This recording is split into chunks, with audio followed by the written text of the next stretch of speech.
मैं एम नफीस सलमानी, आप देख रहे हैं भारत न्यूज़ में। आपको बताता चलूं, कल भारत बंद आपने देख लिया किस तरह से भाई मजबूती के साथ, मैं तो कहूँगा कि मजबूती के साथ पूरा भारत बंद हुआ है। और इस भारत बंद का लगभग न तो विपक्षी दलों ने पूरा समर्थन किया और बहुत सारे NGO व सामाजिक संगठनों ने भी इसका समर्थन किया है। ज़्यादातर सोशल मीडिया व मीडिया के माध्यम से और आने जाने से मालूम यही हुआ है, देखने से भी, कि पूरी तरह से भारत बंद था।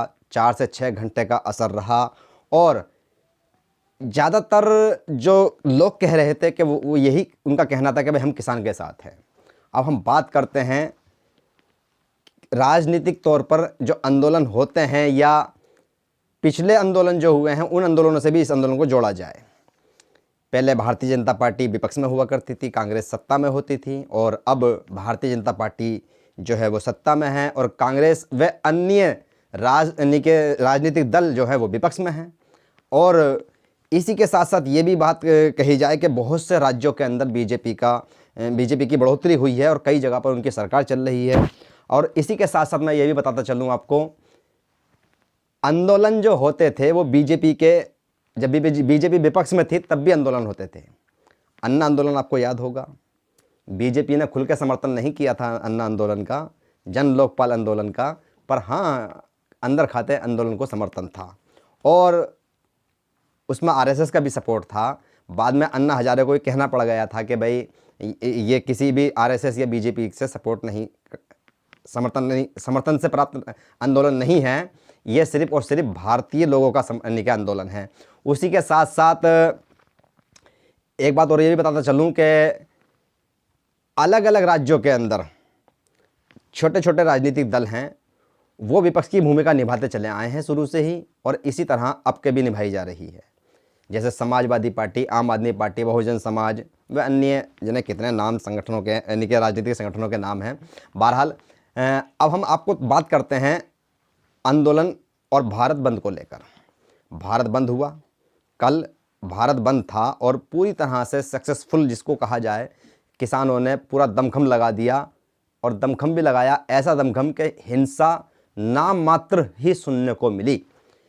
बस कुछ पार्टियों के कार्यकर्ता आपस में भिड़ गए, जैसे कि राजस्थान के अंदर आपने देखा कि बीजेपी के और कांग्रेस के कार्यकर्ता आमने सामने हुए। बाकी उत्तर प्रदेश के अंदर तो पहले से ही पुलिस ने अच्छी भूमिका निभाई पुलिस ने, कि पहले ही समाजवादी पार्टी के जितने भी कार्यकर्ता थे उनको सबको अंदर कर दिया, या उनको गृह गिरफ्तार कर लिया, या यूँ कहा जाए कि नज़रबंद कर दिया, या यूँ कह लो कि सरकार नहीं चाहती थी कि सड़कों पर कोई उत्पात मचे।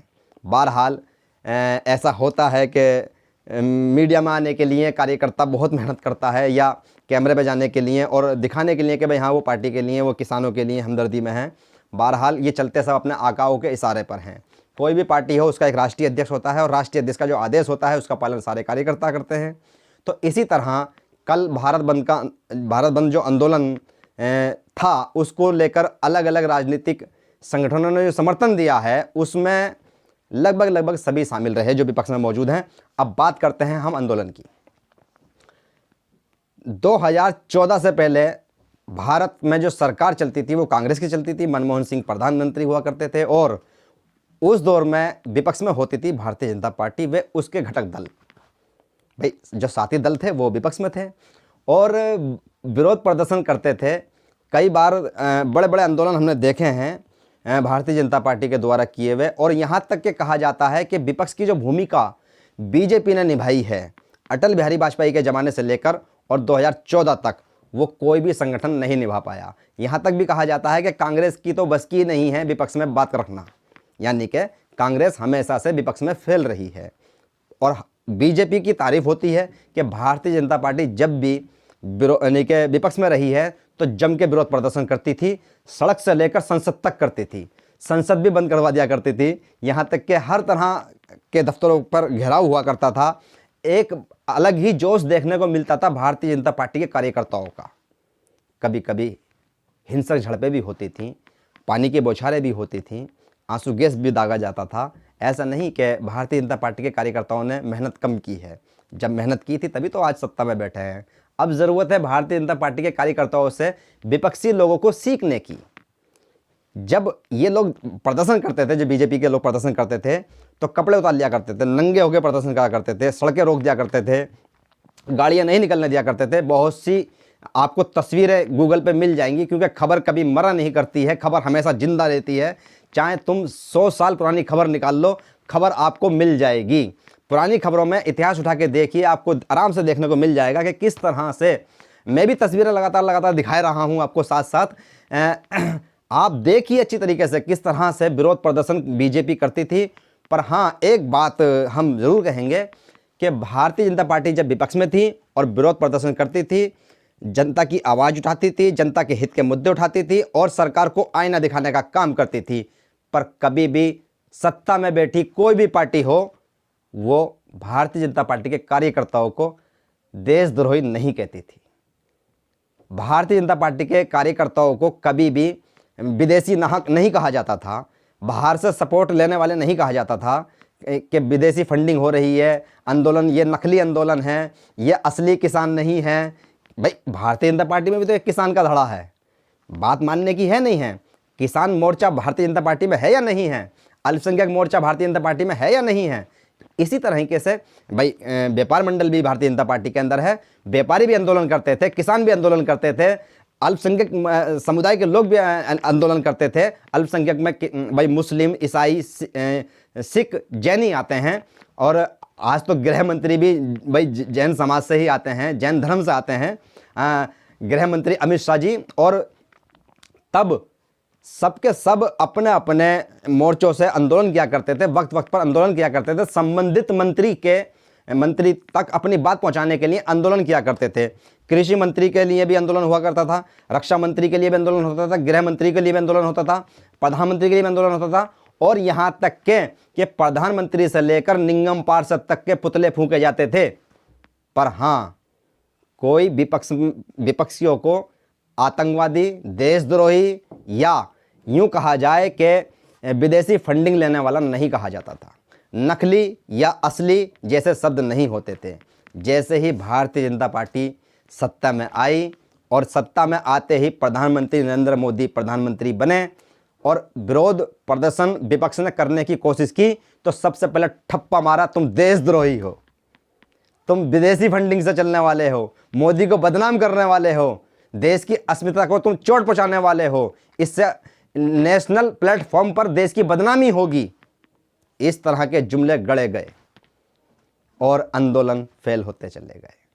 कई बार आंदोलनों पर इल्ज़ाम लगे हैं। शाहीन बाग का भी मैं जिक्र करना चाहूँगा।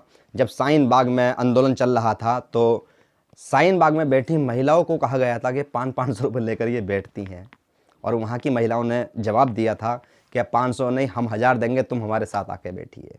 उन्होंने कुछ और नहीं कहा था इसके अलावा। इसी के साथ साथ जैसे किसानों को कहा गया कि एक कंगना रनावत है, उसने कहा कि भाई 100 रुपये में दादी कहीं भी पहुंच जाती है, तो वो गलतफहमी की शिकार हो गई और इतना बड़ा उस पर हमला, एक तरह से भाई ट्विटर हमला हुआ है और ट्वीट का हमला हुआ है कि कंगना रनावत झेल नहीं पा रही है। तो दरअसल ये जो पक्ष और विपक्ष की जो लड़ाई होती है, इसके अंदर कभी भी देश हित की बातें होनी चाहिए, देश से जुड़े मुद्दों की बातें होनी चाहिए। अगर विपक्ष से एक बार पूछा जाए संसद के अंदर कि भाई विपक्ष की कितनी बड़ी ज़रूरत है, तो पक्ष बताएगा, यानी कि जो सत्ताधारी पार्टी है वो बताएगी कि विपक्ष के बिना सरकार विधवा है, विधवा। अगर संसद के अंदर पक्ष और विपक्ष ना हो दोनों एक साथ, तो सरकार विधवा हो जाती है। और ये शब्द मेरा नहीं है, ये बड़े बड़े लेखकों के शब्द हैं। और यहाँ तक के अटल बिहारी वाजपेयी विपक्ष में थे और फिर भी उनको यानी कि कई बार दूध बनाकर विदेशी दौरों पर भेजा गया, सरकार का नुमाइंदा बनाकर भेजा गया। यहाँ तक के लाल कृष्ण आडवाणी को भी सरकारी नुमाइंदा बनाकर पाकिस्तान भेजा गया था, पर वहाँ पर उन्होंने जाकर थोड़ी सी गलती कर दी थी कि मिस्टर जिन्ना को सेकुलर कहा था, तो बाद में वो उनकी हालत ख़राब हो गई थी। बीजेपी के खुद ही लोगों ने उनकी हालत ख़राब कर दी थी कि जिन्ना को सेकुलर।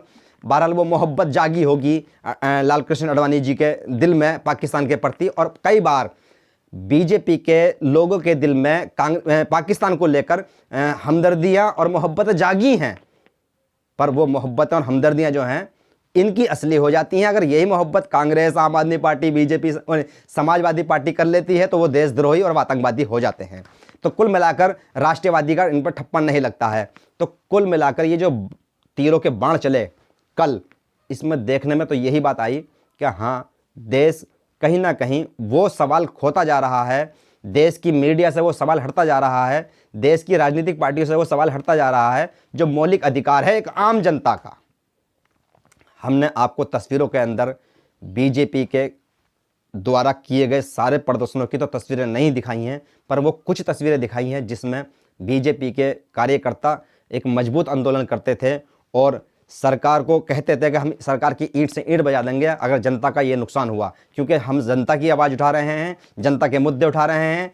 तब सरकार सुनती थी, तब सरकार देखती थी और एक ऐसा मसौदा बनकर तैयार होता था जिसमें परिवर्तन की बात होती थी। बहरहाल लगातार परिवर्तन की बातें हो रही हैं, कई दौर की बैठक है भाई, 5 दौर की बैठक हो चुकी है, 6 दौर की बैठक हो चुकी है और आज शायद 7वें दौर की बैठक भी संपन्न हो सकती है और किसानों की बात कहीं से कहीं तक पहुंच सकती है। बहरहाल मैंने किसानों के मुद्दों की वो बारीकी आपको नहीं बताई है, मैंने तो सिर्फ भारत बंद को लेकर जो छींटाकाशी हुई है और जो आंदोलन को एक तरह से धर्म अधर्म, देशद्रोही, विद्रोही और न जाने क्या क्या तमगे लगाने की जो कोशिश की गई है, उससे बात सफा करने की कोशिश की है। मैं एम नफीस सलमानी, आप देख रहे थे भारत न्यूज।